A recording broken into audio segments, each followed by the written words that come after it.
ఒక్కొక్కసారి ఏమవుద్దంటే ఈ ట్రాక్స్ కూడా కరెక్ట్గా బెడ్స్ కొడతాయండి.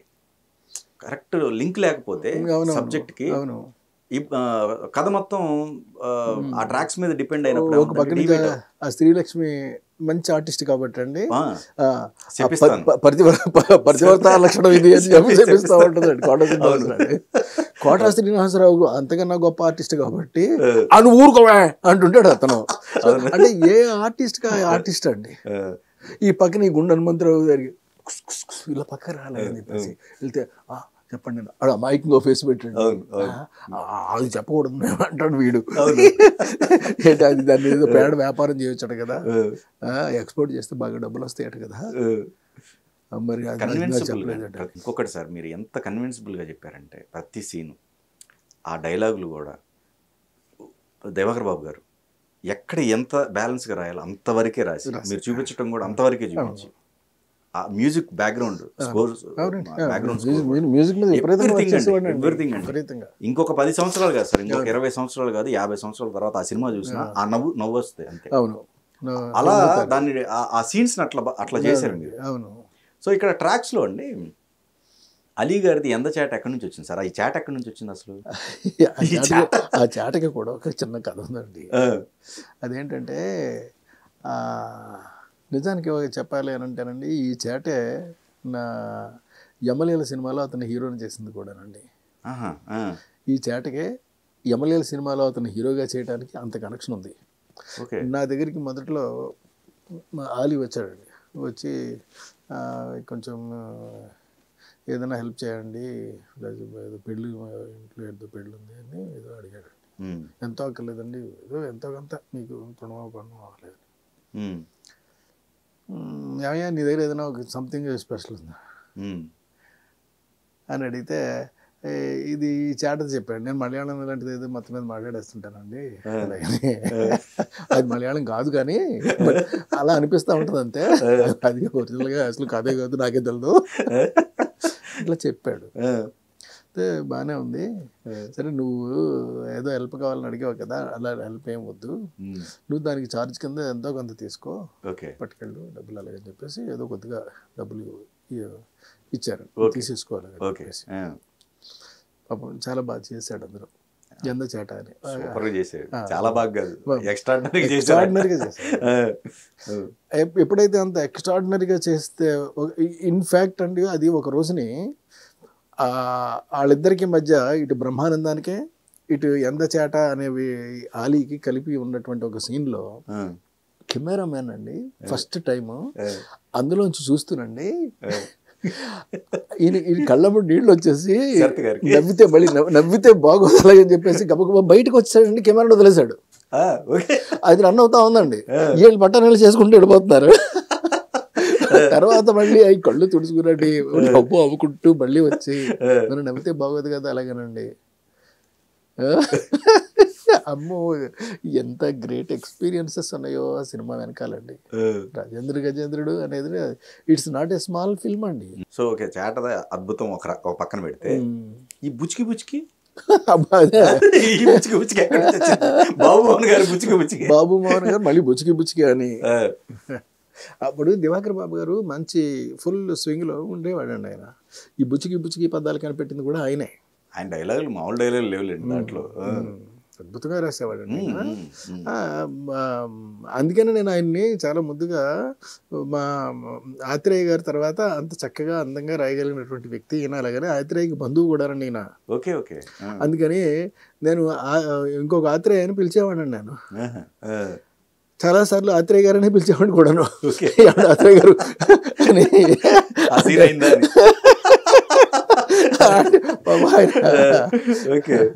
అసలు మీరు ఆ పెన్నులు అమ్మే దగ్గర నుంచి బొడగలో లేకపోతే ఇంకోటో చీరలో ఏయోటి బాబు మోహన్ గారికి ఒక టాస్క్ ఇచ్చారు. ఆ ట్రాక్ ఆ ట్రాక్ కూడా ఈ క్యారెక్టర్స్ మధ్య మళ్ళీ ఎక్కడ మళ్ళీ మిస్ అవ్వకుండా ప్రతి సీన్ పండించుకుంటూ వచ్చారు. ఇక్కడ ఆ ట్రాక్ కూడా చూడండి సార్, మీరు క్యారెక్టర్స్ మధ్య చూసుకోవాలంటే రాజేంద్ర ప్రసాద్ గారికి లింక్ పెట్టారు. ఏది ఫస్ట్ ఏది మన అగరబత్తులు అండి, మీ ఇంట్లో వెలిగిస్తే పక్కింటి వాళ్ళకి వాసన వచ్చిందంటే అయితే పక్కింటో అమ్ము మేము డైలాగ్ రాయడం కూడా అవునండి, ఎంత చమత్కారంగా. పక్కింట్లో అమ్ము పక్కింట్లో మా ఇంట్లో అట్లా. అలాగనే రాజేంద్ర ప్రసాద్ గారి తర్వాత కోట శ్రీనివాసరావు గారికి మధ్య సీన్స్ కావచ్చు, అలీ గారి ట్రాక్లో ఆయనకి అంటే మీరు ఏ క్యారెక్టర్స్ అయితే మేజర్గా రన్ అవుతున్నాయో ప్రతి క్యారెక్టర్కి ఇంకొక కొత్త ట్రాక్ వేసినప్పుడు దానికి ఇంటర్లింక్ పెట్టారు ఈ సీన్స్ అన్నీ కూడా. అవునండి, ఏ క్యారెక్టర్ని మిస్ చేయాలి. ఆల్మోస్ట్ ఈ ఇంకోటి కంక్లూజన్ కూడా భలే ఇచ్చారు సార్ మీరు. ఈ బుచ్చికి కంక్లూజన్ ఇవ్వాలిగా, ఎందుకంటే వాళ్ళ మరదల పెళ్ళి, నువ్వు కరెక్ట్గా బిజినెస్ చేస్తేనే పెళ్లి చేసుకుంటా అని జయలలిత గారు ఆ క్యారెక్టర్ ఓ పక్కన. సో ఇది వచ్చేటప్పటికి ఫైనల్లో మీరు ఈ చాటను వదిలించుకునే సీన్ ఉంది చూసారా, అది కంక్లూజన్ మంచి థాట్ అండి అది. ఎందుకంటే చాట్ల వ్యాపారం కోసం నేను వచ్చానని ఆయన రివీల్ చేయటం, నువ్వు తగులుకోరా అని చెప్పేసి ఆ సీన్ క్లైమాక్స్. చివరికి వచ్చినప్పుడు తెలుగు మాట్లాడదు, తెలుగు మాట్లాడతా ఇంత శుభ్రంగా నీకు తెలుగు వస్తే ఇప్పుడు దాకా ఎందుకు చాటా గేటా. ఓకే, అదే అది కంక్లూజన్ ఇచ్చారండి, ప్రతి దానికి ఒక కంక్లూజన్ ఇచ్చారు ఏ ట్రాక్ కూడా. అండ్ ఇంకోటి ఏనుగు పాలకు లోన్ ఇవ్వటం, ఇది మగేనుకి వాడు వచ్చి పోనీ వాడు ఏదైనా పూర్తిగా ఇది మగదా ఆడదా అని కూడా చూడు. అవును, నేను వెళ్ళి తెలుసుకొని వస్తా అని చెప్పి తెలుసుకుని వస్తానని చెప్పేసి, నువ్వు నిజంగానే 7 లీటర్ల పాలు ఇస్తావా అని అడిగితే అంటుందండి. ఎందుకంటే వాడు జూ లెక్క అని చెప్పాడు కాబట్టి అది అంటుందండి. మరి ఇకనే అని చెప్పి అన్ని వెళ్ళిపోయి చేస్తాడు వాడు. అవును. ఇంకోటి బాబుమోహన్ గారికి సాంగ్ ఇచ్చారండి మీరు, స్పెషల్ సాంగ్ క్లైమాక్స్ లో సాంగ్ ఉంటుంది, బిఫోర్ క్లైమాక్స్. ఓకే, అయితే మీకు బాబుమోహన్ గారికి ఫస్ట్ నుంచే మీకు ఒక సాంగ్ స్పెషల్ ఇవ్వాలనేది ఒకటి ఏదో పడిపోయి ఉంటుంది అయితే కదా? ఉందండి, అంటే మనకి ఈ రోజుల్లో కాదండి, ఆ పాత రోజుల్లో కూడానండి రమణారెడ్డి గారితో పాటలు ఉండేవి, రేలంగి గారికి పాటలు ఉండేవి. Okay okay. ఇప్పుడు మనకు ఉన్నటువంటి బాబుమోహన్ లేకపోతే వీళ్ళకి మనకి పాట ఎందుకు పెట్టకూడదు? ఈ మధ్య రీసెంట్గానే మీకు కొన్ని సినిమాల్లో బ్రహ్మానంద గారు కూడా పాట పెట్టారు, పాటలు ఉన్నాయి. రైట్. బట్ ఏంటంటే మీకు ఈ బాబుమోహన్ దగ్గర ఉన్నటువంటి స్పెషాలిటీ ఏంటంటే ఈజ్ ఏబుల్ టు డ్యాన్స్ అండి. ఇప్పుడు మనకి ఇప్పుడు అంటే చూడ రుచులు జాడ వేరయ్యా అని ఒక పాత పాట ఒకటి ఉంది చూడండి. అంటే వేప పుల్ల కనుక మనం నిరంతరం తింటూ ఉంటేనండి అది తీయగా కనపడద్దండి కొంతకాలానికి. అలాగా బాబుమోహన్ కూడా చాలా అందగాడలాగా కనపడడం మొదలు పెట్టేశాడు. అది నా మనసుకు తోచిందండి. అది ఇతనికి రేపొద్దున ఏదో చాలా మంచి ఫ్యూచర్ ఉంది అలాగని చెప్పేసి అనిపించి అతనితో పాట ప్లాన్ చేశారండి. బొమ్మవా అనే సాంగ్ అండి. అందులో ఒక పక్కన అంటే హార్ట్ టచింగ్ ఎట్లా అనిపించింది అంటే, ఒక క్యారెక్టర్ స్ట్రగుల్ అవుతున్నప్పుడు, హీరో క్యారెక్టర్ అనేది స్ట్రగుల్ అవుతున్న టైంలో తనకు అటాచ్మెంట్ అయినటువంటి ఒక యానిమల్ మనిషిని అర్థం చేసుకునే కొన్ని సీన్లు వేశారు మీరు, చాలా బాగా పండించారు. జస్ట్ లైక్ ఫర్ ఎగ్జాంపుల్ వీళ్ళకి ఫుడ్డే ఉండదు, పసులతోనే పడుకుంటారు. దీన్ని తెచ్చినప్పుడు ఏనుగుని అది అరుస్తూ ఉంటుంది నైట్. ఏంద్ర అరుస్తుందంటే ఆకలి అవుతుంది దానికంటే, మనం అంటే నీళ్ళతో సరిపెట్టుకున్నాం, మరి దానికి ఎట్లా అంటే గజేంద్ర ఈ నైట్కి సరిపెట్టుకో అని అంటే వాటర్ తీసుకొని వస్తాడు. వాటర్ తాగుద్దండి, వాటర్ తాగి సరిపెట్టుకుంటది. అసలు ఆ సీను ఎంత బాగా కన్విన్స్ చేశారంటే మీరు. ఇలాంటివి డ్రైవ్ కి చాలా ఉపయోగం అండి. ఇంకోటండి, ఇంకా ఇప్పుడు ఇంత వాటర్ తోటి సరిపెట్టుకున్నటువంటి తను నెక్స్ట్ డే ఈ బ్యాంకు లోన్ తీసుకొచ్చిన తర్వాత డబ్బులు వచ్చేసినాయి కదా మరి, అందుకని చెరుకులు అన్ని పట్టుకుని వస్తాడండి. పట్టుకుని వచ్చి ఆ చెరుకులు అన్నీ తినిపిస్తాడు. అది శుభ్రంగా తింటదండి. అది ఈ తర్వాత డబ్బులు అయిపోతాయండి.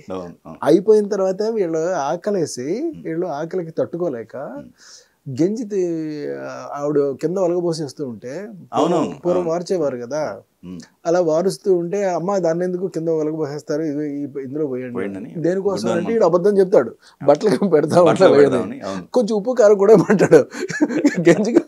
గంజి బట్టలకి పెట్టేటప్పుడు ఉప్పు కారం దేనికైనా అడుగుతుంది. అంటే ఉప్పు కారం వేస్తే ఆ బట్టలన్నీ కూడా ఇంకా బాగా వస్తాయి అలాగని చెప్పేసి